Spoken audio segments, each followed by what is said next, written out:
यार कोई बात नहीं। एनी, एनी, क्या हुआ है? तुम देखती नहीं हो कितना रो रहा है ये। बच्चे इसी तरह रोया करते, थोड़ी देर में चुप हो जाएगा।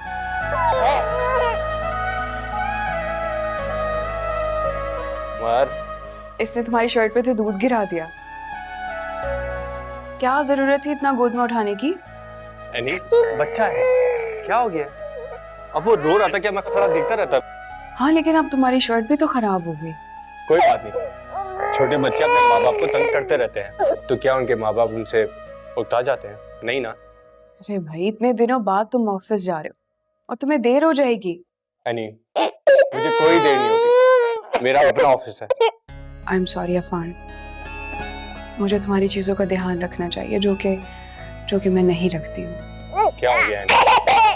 मैं इन कामों के लिए तुम्हें इस कमरे में नहीं लेकर आया था, मेरी प्यारी सी बीवी। अच्छा सुनो, एमल के हवाले से बात हुई मम्मी से? कोशिश कर चुका हूँ, लेकिन वो सुनने के मूड में बिल्कुल भी नहीं है। ना उसे मुझे दे दो। अच्छा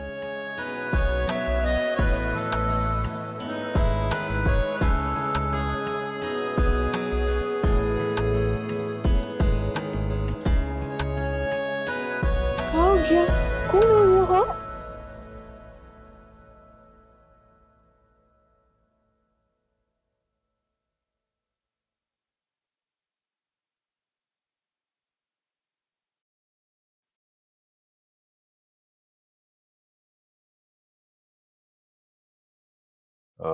जी मम्मी, ऐसी क्या खास बात है जो आपने सुबह सुबह बुला लिया?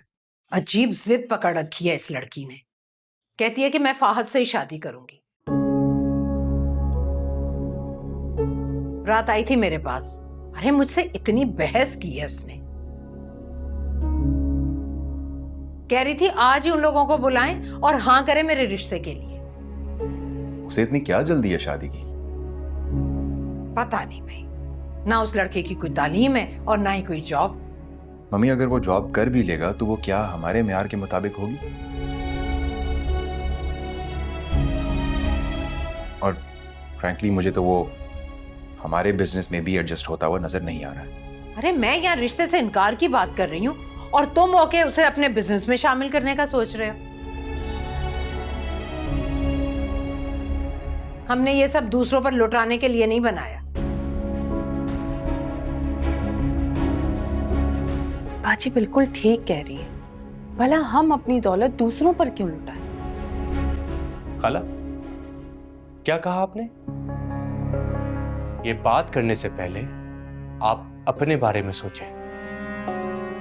क्या मतलब है तुम्हारा अफान? तुम उन गैर लोगों से हमें क्यों मिला रहे हो? हम तुम लोगों का अपना खून है, कोई गैर नहीं है। देख रही है बाजी इसको? अरे बिला वजह की बहस में क्यों पड़ गए हो तुम लोग? इस मसले का कोई हल सोचो। मम्मी, हम उन लोगों से टाइम ले रहे हैं। जब तक इन दोनों की पढ़ाई कंप्लीट नहीं हो जाती तब तक कोई एक रस्म कर लेते हैं। रस्म? रस्म का मतलब तो ये हुआ ना कि हमने इस रिश्ते को कबूल कर लिया और हम राजी हैं। मम्मी, आपसे एक रिक्वेस्ट है, प्लीज पहले की तरह कोई प्लानिंग मत कीजिएगा। ये दोनों खानदान की इज्जत का सवाल है। मुझे मत समझाओ भाई, मैं अच्छी तरह से जानती हूँ कि मुझे क्या करना है और क्या नहीं। जब तक इस प्रपोजल को टाल सकती हूँ ना, मैं टालूंगी। मम्मी प्लीज सुकून से सोचें। फरी नादान है, अगर उसने कोई गलत कदम उठा लिया तो हम क्या करेंगे?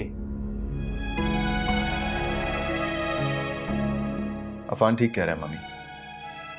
फरी ने कल मुझे भी कोर्ट मैरिज करने की धमकी दी थी, बिल्कुल अफान की तरह। तुम सब ने इसी तरह मुझे ब्लैकमेल किया था और अपनी मनमानियां की थी। अरे तब से इस घर का सुकून तबाह बर्बाद हो गया। बाजी बच्चे हैं, गलतियां तो करेंगे ही। आप होश से काम लें, फिक्र ना करें। बुला लें उनको, साफ कह दें उनको कि हम जहेज के नाम पे एक फूटी कौड़ी नहीं देंगे। अगर मंजूर है तो कोई मसला नहीं, रिश्ता तय कर देते हैं। देखिएगा दुम दबाकर भागेंगे। ये बात तुमने बिल्कुल ठीक की है दुर्दाना। इस तरह तो वो खुद ही पीछे हट जाएंगे। मुझे तुम्हारी बात पसंद आई। अच्छा बाजी, अब छोड़ें इन बातों को, चले नाश्ता लग गया होगा, आइए चलते। चलो भाई।